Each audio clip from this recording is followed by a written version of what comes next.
الحمدللہ رب العالمین والصلاة والسلام علی سید الانبیاء والمرسلین۔ زنا سے بچنے کی ایک عمدہ تدبیر نبی کریم صلی اللہ علیہ وسلم نے ہمیں بتلائی ہے۔ حضرت ابو امامہ رضی اللہ تعالی عنہ فرماتے ہیں کہ ایک نوجوان نے نبی کریم صلی اللہ علیہ وسلم کے پاس آ کر عرض کیا کہ یا رسول اللہ، کیا آپ مجھے زنا کی اجازت دے سکتے ہیں؟ اس کی یہ جسارت، اس کی یہ ہمت دیکھ کر مجلس میں بیٹھے لوگ شور مچانے لگے اور کہنے لگے کہ اسے اٹھاؤ، اسے اٹھاؤ، یعنی یہ کیا بک رہا ہے؟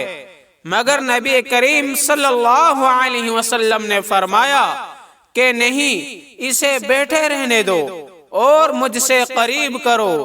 جب وہ قریب ہو گیا تو نبی کریم صلی اللہ علیہ وسلم نے پوچھا کہ کیا یہ کام تم اپنی ماں کے ساتھ اچھا سمجھتے ہو؟ تو اس نے کہا نہیں، میں آپ پر قربان۔ تو نبی کریم صلی اللہ علیہ وسلم نے فرمایا اسی طرح لوگ بھی اپنی ماں کے ساتھ اسے اچھا نہیں سمجھتے۔ پھر آپ نے پوچھا کہ کوئی تمہاری بیٹی کے ساتھ ایسا کرے تو کیا تمہیں اچھا لگے گا؟ تو اس نے کہا ہرگز نہیں یا رسول اللہ۔ تو آپ نے ارشاد فرمایا اسی طرح لوگ اپنی بیٹی کے ساتھ اسے اچھا نہیں سمجھتے۔ پھر آپ نے اس کی بہن، پھوپھی اور خالہ وغیرہ کا ذکر کر کے اسی طرح سمجھایا اور اس کی سمجھ میں آ گیا، اور اس نے عرض کیا یا رسول اللہ، میرے لیے دعا فرمائیے۔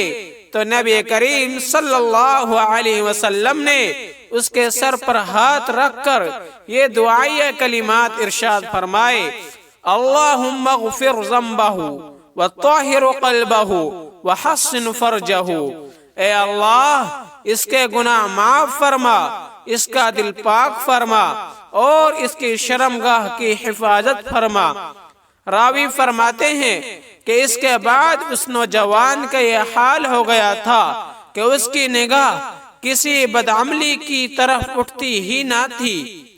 اس واقعہ میں پیغمبر علیہ السلام نے بدکاری سے بچنے کی ایک ایسی عمدہ تدبیر امت کو بتلائی ہے کہ جو بھی برائی کرنے والا ایک لمحہ کے لیے اس بارے میں سوچ لے تو وہ اپنے غلط ارادے سے باز آ سکتا ہے، کیونکہ ظاہر ہے کہ جس عورت سے بدکاری کا ارادہ ہوگا وہ کسی کی بہن، بیٹی یا ماں ضرور ہوگی۔ اور جس طرح آدمی خود اپنی ماں بہنوں کے ساتھ یہ جرم گوارا نہیں کرتا، اسے سوچنا چاہیے کہ دوسرے لوگ اسے کیوں کر گوارا کریں گے۔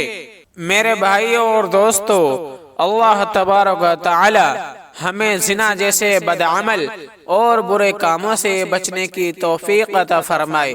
سبحان ربک رب العزت عما یصفون وسلام علی المرسلین والحمد للہ رب العالمین۔